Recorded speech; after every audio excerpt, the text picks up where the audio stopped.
So I have with me here the world's first Google TV projector that is licensed by Netflix. So it's officially licensed, both of these units here. This is the Mar3 Air. It's got a maximum brightness of 400 ANSI lumens, twin speakers, so dual speakers in there at 8 watts each. They're quite powerful. I'll give you a sample of them in this video, what they do sound like. And these being portable projectors here, you can see are tiny. Now this one's the smallest, which runs Google TV and is officially Netflix licensed to as well, and it's the Capsule 3. So what makes them also very easy to use is the fact that they do have auto keystone and auto focus. That means when you just place them down on a table, point them at a white wall, whatever you want to project up against, in about 3 seconds they will focus and then get the keystone correct so that image doesn't look all distorted. So in this video, I will be covering the UI, what it's like, Google TV, the performance of it, a bit of image quality, even some gaming here with the Mar3 Air, sample of the fan noise, and exactly really what you can expect in this hands-on video. So just to point out, full disclosure, that this video is sponsored by Nebula. This is what Nebula does include with the Mar3 Air. So we have a quick start guide, our remote, which you can see the layout of it here. We've got that dedicated button there for the licensed Netflix, Amazon Prime Video, the home, volume controls right there, back settings, directional pad with OK in the middle, and there's a dedicated button there for Google Assistant, the focus mode, and then the power on and off. There are 2 AAA batteries required for that remote that they do include, our power cable, and the 90-watt power supply.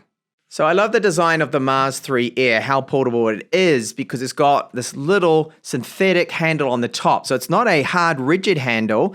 Here you can see our controls, just like the remote. They're all laid out here, and this is to go into the Bluetooth speaker mode, which it does support. Now, the build quality of it is good. This is plastic on the outside of it, so they're trying to keep the weight down of it, of course. Now, it does have 2 8-watt Dolby digital speakers built in with them, and I'll give you a sample of what they sound like later on. It is actively cooled, so there's a fan in this. This is our power on button, infrared for the remote, power in, DC, USB for your external media files, HDMI reset, and then 3.5 auxiliary in there. Down the bottom, there is here a mounting point there, so if you did want to mount this onto a tripod or perhaps a ceiling mount, then you are able to do that. It's just the other speaker here. And then up the front, well, we've got our DLP setup. So it is an LED projector. The maximum brightness is 400 ANSI lumens, and it is 1080pl resolution. Very good for a portable projector. Now the battery, which is 64.8 watt hours, built into it, of course, this will go for 2.5 hours in the battery mode. Of course, you have to have it in that mode, because if you have it in the other modes, it's slightly brighter, won't go for just as long as that, the 2.5 hours, but it's enough to cover most movies, which is very good. So here we have the front-facing camera, and this is to do with its, of course, auto focus and auto keystone correction. The auto obstacle avoidance too it does have, and the auto screen fit. The keystone correction is plus or minus 40 degrees vertical and plus or minus 20 horizontal. Then the Capsule 3. So this here is the smallest portable Google TV projector that is licensed by Netflix, and you can see just how tiny this is. So it does have the autofocus, auto keystone correction. This is the camera there that it does use in conjunction with that. So it'll put up the splash image to get the autofocus, then the keystone correction using the sensors. So it is a 1080p projector here again, and this one is 200 ANSI lumens, and it will run for 2.5 hours with its 52 watt hour battery that's built within it, but in the battery mode, of course. Now there are some built-in speakers within this model too, and they're not bad considering the size of it, because it's got a single speaker here in this one, which is 8 watts, and you do have Dolby digital audio with this model here, and it is a really nice small size. Now for our inputs here, we do have auxiliary, so 3.5mm HDMI, and a USB port here. This is USB 2.0, so that's for your, for example, files you want to play off external storage. And I like this. It does have a Type-C port on it, and this is this thing that the other model does not have. So our Mar3 Air, it does not have power delivery support, which this can. So you can run it off an external battery to extend your runtime. Power on button here, Bluetooth speaker mode, and this is for the infrared for the remote, which is exactly the same as the other remote I showed you that it runs off. And you do have some controls along the top here. These are, by the way, to backlit. So when you do power this on, you'll see them light up. Okay, when I turn it on, you'll see that they are backlit there, which is good. And we do have a mounting point here too as well, if you wanted to put this on a tripod. Here is what the Capsule 3 looks like next to the Mars 3 Air. And you can see size-wise, yes, there is a big difference. It's been a lot more portable. And here we are in Google TV. So you get at the top the For You tab. Now, this is all the suggested content for you. So you can see there is some Amazon in there. There'll probably be a little bit of Netflix too. And I can see a few YouTube clips in there and whatnot. And for my region recommended too as well, being Spain. So I can see they've got one of the news channels there.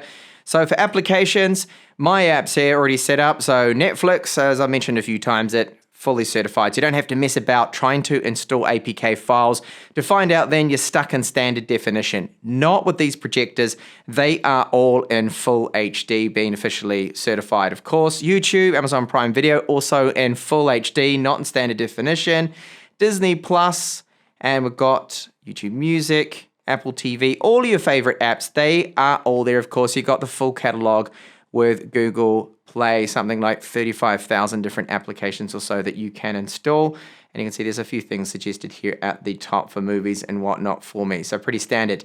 Now the menu performance, this is good. It just got 2 gigabytes of RAM and 16 gigabytes of internal storage, but that's all Google TV does need. It doesn't need really much more power than that. It's a quad core and it is running fine, the performance. So what I'll do is jump into Netflix, which I think is going to be the most used application probably. That and YouTube, I would say.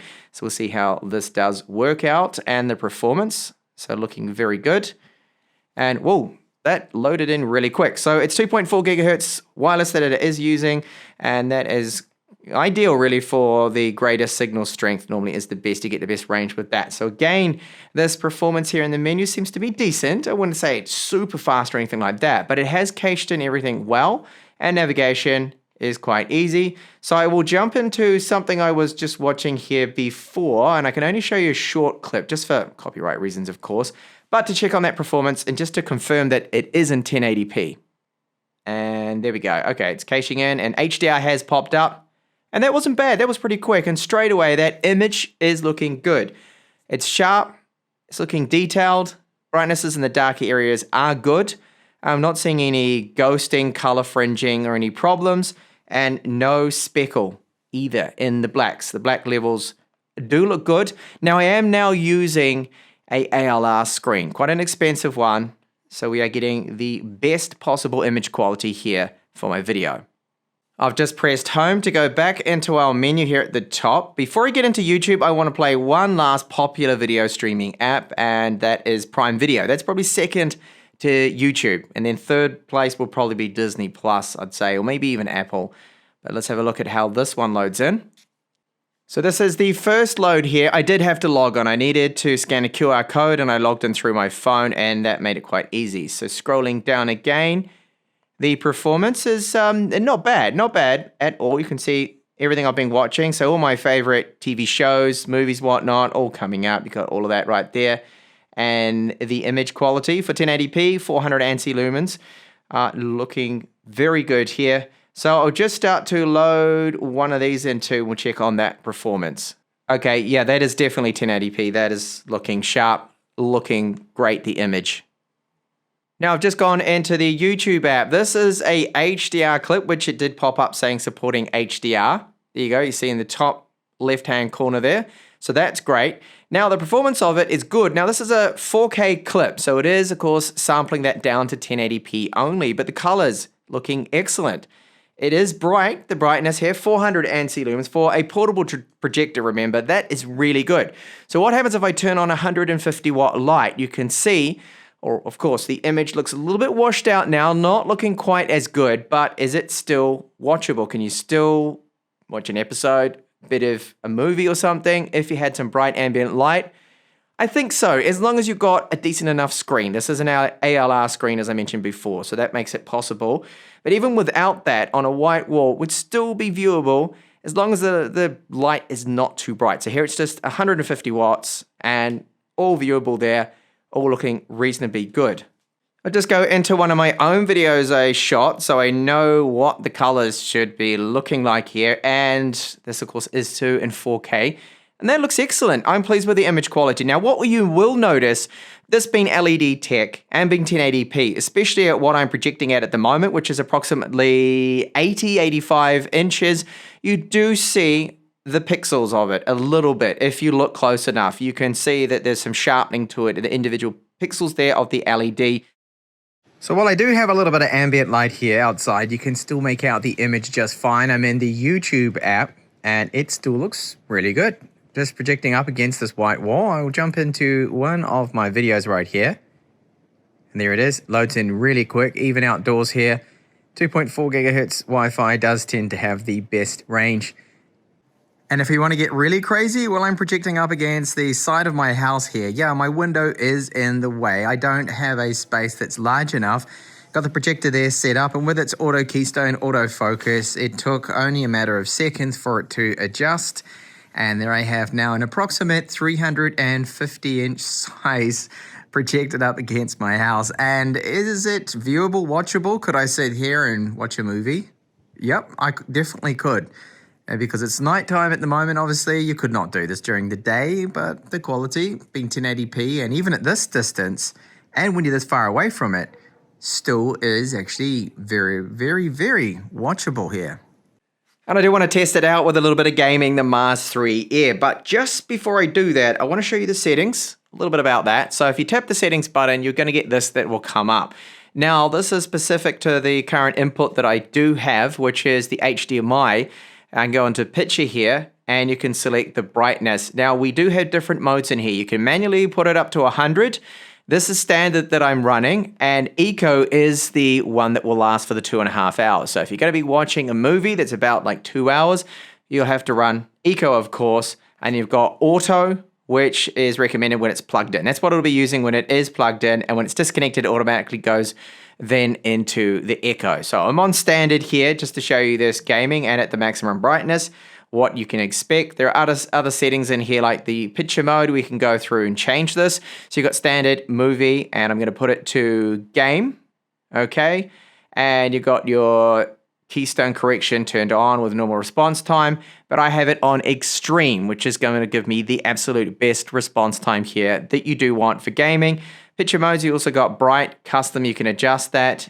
Some other settings in there in expert, and you'll see it has detected it, this PlayStation, as an HDR10 1080p capable display, and of course it's at 60 Hertz. So we'll see how that response time, our input lag, is varying now. I have noticed that the image quality seems to have dropped down a little bit with that enabled, but let's have a look.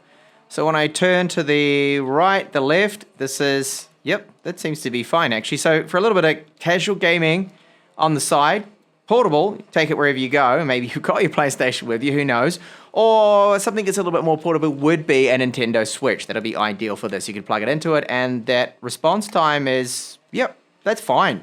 Absolutely fine for a little bit of gaming on the side with your portable projector, the Mars 3 Air. Now I'll give you a sample of those two 8-watt speakers, which are Dolby Digital Plus speakers. Now, they do sound very good for the size of it, considering that this is portable, and you can put it also into that Bluetooth speaker mode if you wanted to. So the track I'm going to play now is at 60% volume, because when I put it on to 100, it's just a little bit too loud for my microphone, but it's to give you an idea that it's got a bit of bass to it, and overall they sound pretty good for such a small little portable projector. We'll go through the wastelands, through the highways, till my shadow. But what about the fan noise? It is a reasonably bright, well, at least for a portable projector, 400 ANSI lumens. There is a fan in there keeping it cool, and you will constantly hear it. It's the same constant RPM. If you're sitting right next to it, you're going to hear it. It's not really offensive, and if you've got the speakers on, the built-in speakers, you're probably not going to hear the fan at all. But this is a sample of what the fan does sound like, just so you're aware.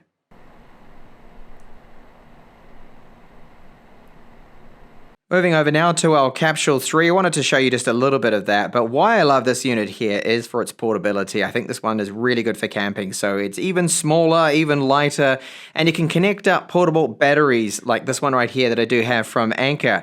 Now I can see that it's giving me a runtime of, well, the battery's going to last for an hour, so it's going to give me an additional hour of runtime more to the 2.5 hours that I can get out of the Capsule 3. So this is going to be good for people that go camping a lot and you want that portability and you're not too fussed about having the 200 ANSI lumens versus the 400 you get with the Mars 3 Air. This unit is, I think, a little bit more flexible in that regard there because you can charge it using power delivery with Type-C and you can run these battery banks with it too as well. The Capsule 3, like the Mars 3 Air, is running Google TV, as I pointed out there in the intro and when we took a look at it. Now you can see the difference in the brightness. Yes, it is noticeable when you have been using the 400 ANSI lumens unit, the Mars 3 Air, then you move over to the Capsule 3, you do notice the step down in brightness is a little bit obvious, but I'm using this in a completely dark room here. So you want to be using it out at night when there is ideally no moonlight either, and then you'll be able to make it out. As you can see from some of my sample images, this was when I was testing it outside, and it still fared pretty well. I mean, you can see this just fine as long as it is pitch black when you are out. And right now, having it in the dark room with the ALR screen that I'm using, it is looking good. So I'll go into our YouTube application. So it's exactly the same as what I showed you, the setup here, or what we have with the Mars 3 Air, and the performance is exactly the same here. It's using the same 2 gigabytes of RAM, 16 gigabyte ROM, and the MediaTek chipset, so that's looking good. The projector did detect HDR, that just popped up in the top left-hand corner again, and the image quality, very good. I think for a portable projector of this size, this price category, what is on offer, the image here is great. It's just that you really do need to be in a very dark room. So I'll turn on a light just to demonstrate what would happen if you had some sunlight streaming in. Again, it's 150 watts here, so quite a powerful light aimed straight at the screen. You can see the big difference there. Now it's looking quite washed out. So if you've got sunlight streaming in, you'd want to go for the Mars 3 Air. That would be my choice if you're using it a lot in brighter environments. Now, if you buy the Capsule 3 or the Mars 3 Air, you will be getting a gift. And I got this here with the Capsule 3. So this is a promotion that they do have Nebula from the 4th to 25th of December. And it's related to Netflix. And you can see the theme of this one, the chessboard gives it away. And then this glass here is, in fact, the Queen's Gambit. Okay, so you can see I got this nice glass here included. It does state here, get your chill on everywhere. Pour a drink, get ready to play, and switch your Capsule 3 on projector. Chill with your favorite Netflix series. So if you want to know more information about that, check the link in the description of this video about the offer that they do have, this gift that's coming with the Mars 3 Air or the Capsule 3. Both of them are great portable 1080p projectors. They both have their pros and cons to them. And I love the portability of the Capsule 3, just how small and compact this is. It's got the power delivery support, the Type-C port charging, and both of them, while there's the difference in the brightness being 400 ANSI lumens versus the 200 ANSI lumens, they both have the same runtime of 2.5 hours in their battery mode, which is the eco mode there. And they both run, of course, Google TV. Now, what I really love about these being portable projectors is you can use them just anywhere. As I showed you, I had this set up and even firing up against my whole house. You can go a little bit crazy with the image. As long as it's dark enough, to be able to see that and project up to 150 inches and 120 inches with this one too. And the fact that they autofocus so quickly in the keystones. You can simply go from the lounge into, say, one of your children's bedrooms. They can watch cartoons on this. Is you just set it up by placing it down while it's still going. It does the auto keystone correction, autofocus, and if it is the Mars 3 Air, then it will also resize that image with the resizing option and the obstacle avoidance if maybe there's like a tree in the way, as I showed you before. So they are quick and easy to set up. And of course, being officially Netflix licensed is fantastic. That means they are running in 1080p with Netflix. It supports HDR too as well. And when I gamed on the Mars 3 Air, I did find that enabling that more lower latency mode there too, that it was perfectly fine for gaming. So you could even do a bit of gaming on these if you wanted to. And you've got, of course, all that content. You've got YouTube, Amazon Prime Video, all of the Google Play Store for applications that you can choose from for Google TV to run that. So thanks a lot for watching this video here. Now, if you want to know more about these two units here, the Capsule 3 and the Mar3 Air, there is a link in the description of this video where you can find they'll be on discount currently, so do check that out. And thank you so much for watching this video on the Mar3 Air and the Capsule 3.